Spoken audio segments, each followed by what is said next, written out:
We're here with Denver Broncos offensive lineman Dalton Risner, and we get ready to talk here, Dalton. First of all, you've been a guy that grew up in a small town and had the opportunity to, live in the Western way of life in a rural community. How do you think that's kind of shaped you into the person you are today?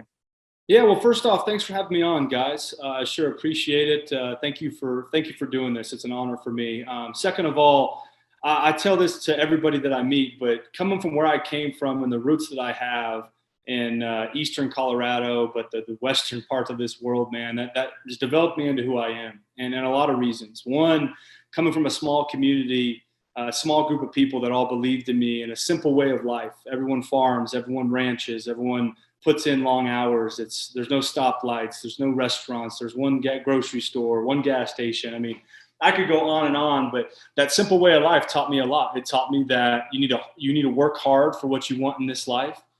Every dollar earned is going to take a lot of hard work.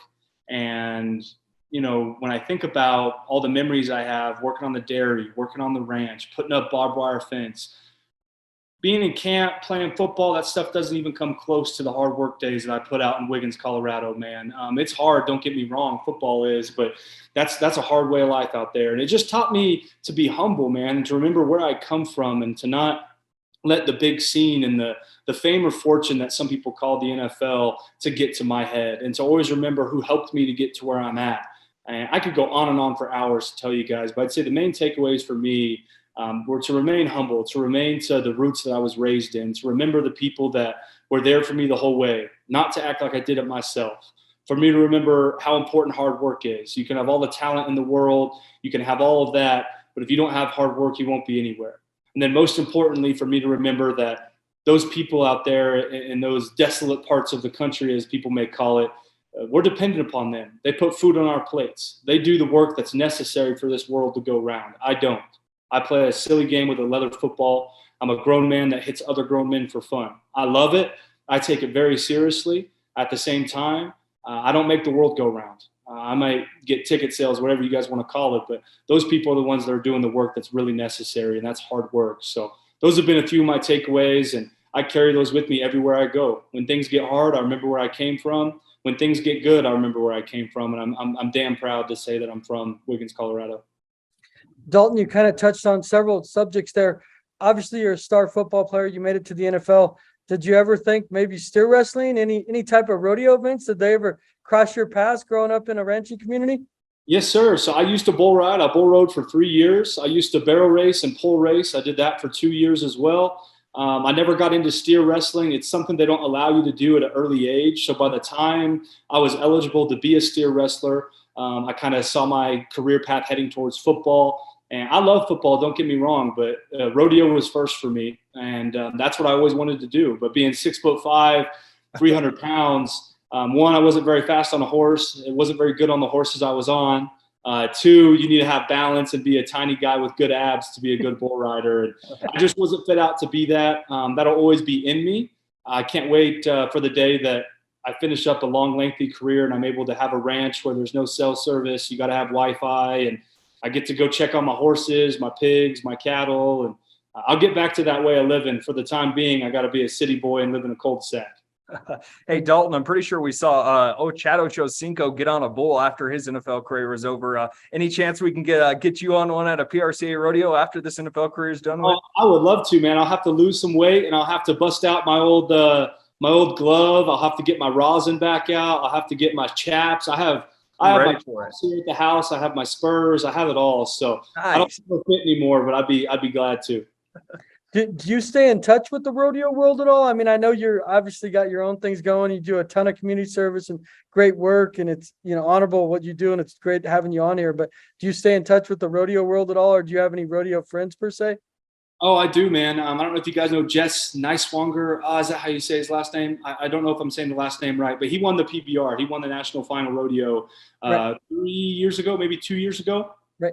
So that's a good friend of mine. I love staying in touch with him, seeing how he's doing. I got a few friends, Elijah and Ezekiel Mora, that they ride in the PBR as well. I'm big fans of them.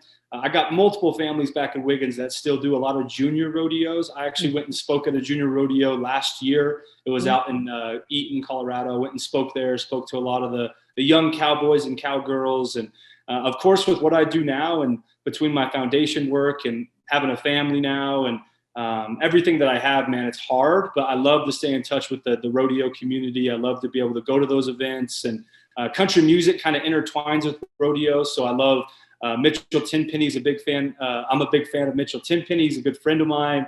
I'm able to go down to Cheyenne Frontier days every now and then, be able to be around some of that. So I watch 8 Seconds at the House, my favorite all-time movie, Lane Frost and Tuff Heedman, man. So I stay intertwined as much as I can. Well, that's great to hear. Yeah, Dalton, as you kind of look forward to the rest of, your NFL career and different things like that, how much does it, going back to your roots and, remembering where you're from, that small town, that small Western way of life, how much does that ingrain you and kind of push you to continue to be the man you are and the football player you are? That's everything to me, Tanner. You think about the success that football brings in college, the accolades I got in high school, and now that I'm in the NFL going into my 4th year, and all that's awesome. I mentioned it earlier on in this interview, but that stuff doesn't define me. One, the ultimate thing that defines me is my faith in Jesus Christ. That's why I'm down here on this earth. I didn't work hard to be 6'5", 300 pounds. I might have worked hard to be 300 pounds by eating mama's chocolate chip pancakes. But some of those things are blessings, man. So first and foremost, my faith comes first. But right behind my faith, man, is my family and where I come from. And I mentioned it earlier, but those people keep the world going round. They know how to work hard. They put in those long hours. They drive the beat up trucks. They get the corn to sprout. They get the harvest done. I mean, I respect those people so much. I respect where I came from.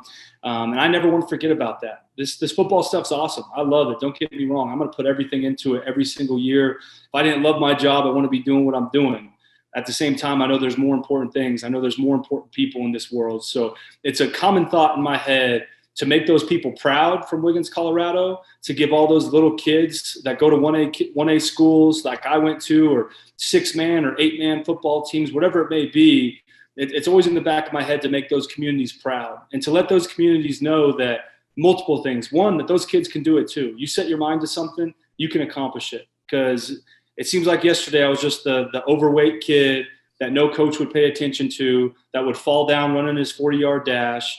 And I just kept pushing, man. I had parents that believed in me. I had a community that supported me, and I had a hard work ethic. And that's why I'm at where I'm at today. It's not because of anything other than that. It's because of the people around me and the drive that I had. And I'm going to give all that back to the communities I'm from. And two, I want those communities and those areas to remember that you can accomplish a lot in life and be a good person.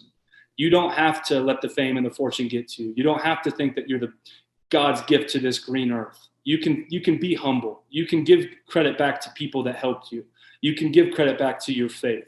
You can support kids and be there for kids and sign autographs. And I know we haven't touched on it, but the community work that I do, it's not to get noticed. It's to show people that's where my heart is. And if it were fake, I might have done it for a year. I might have done it for 2 years. I've been doing it for 10 years now. I'm going to continue to do it because that's where my heart's at. And I want to make those communities proud. I want them to remember, like, hey, he's remained true to who Dalton is. He remembers where he came from. He hasn't forgot all that. So, yeah, man, you hit it on the head. That stuff's super important to me. You'd mentioned faith, and a lot of our writers are very, very faithful into things. And I'm assuming and not so much a dangerous sport, but faith probably has a lot to do with what you're doing. Like you said, like the belief, like our bull riders, and a lot of them are extremely faithful. And, I'm assuming that's got to be at the core of kind of everything you do. It's the core of everything I do. It's the core of the community work I do. It's the core of my drive each and every day to be a better football player, to be a better friend, a better teammate, a better husband, a better father. I mean, it goes on and on. Those things are all intertwined with my faith. That's where every single day starts, is my faith. I don't care if anyone out there believes in something different than me. It's not my job to be down here and judge others. I think that's one thing that we get twisted. I don't want to go down a whole different path right now, but I'm faithful in Jesus. That's my faith. I believe that I was put down on earth to make impacts in this world. And I'm not talking about football. I'm talking about how I treat people and the kindness I have towards others and the love I have shared to others. It's not my job to walk around and tell people that they believe in the wrong thing or they don't believe in what I believe in. Everyone can believe in whatever they want to. I just think that it's important for us as human beings to realize that that it's not just us that gets us to where we want to go in life. It's not just us that receives the blessings or that new job or that new contract or the ability to impact people in this world. There's something higher than us that allows us to do that. So that's where my every single day starts. That's where my whole world revolves around. I'll give up football in a millisecond for my faith. I've told every coach I've met that, and I'll tell anybody I've met that, and I have no problem saying that. That's why I'm down here. I'm not down here to play football and to make money and to get on TV. I'm down here to be a disciple for Jesus. Dalton, keep fighting the good fight. We appreciate you joining us here today, and we wish you the best of luck, obviously, in the football season coming up. And keep going out and spreading the Western way of life and the word for us. Hey, you guys know I will, man. That Western way of life, I have so much respect for it, so much respect for the PRCA, so much respect for the whole rodeo outfit, man. I love that. I have a lot of good memories there saying, let's go, boys, going out of the chute. I might have only stayed on every single steer for about 1 second before I slid right off to the side. But a lot of respect for all you ladies and gentlemen out there. A lot of love for all you guys. God bless both of you. Thanks for having me on. And go Broncos as always, y'all. Let's go get a Super Bowl. Thanks, Dalton. We appreciate it. Thanks, Dalton. Thanks for your time.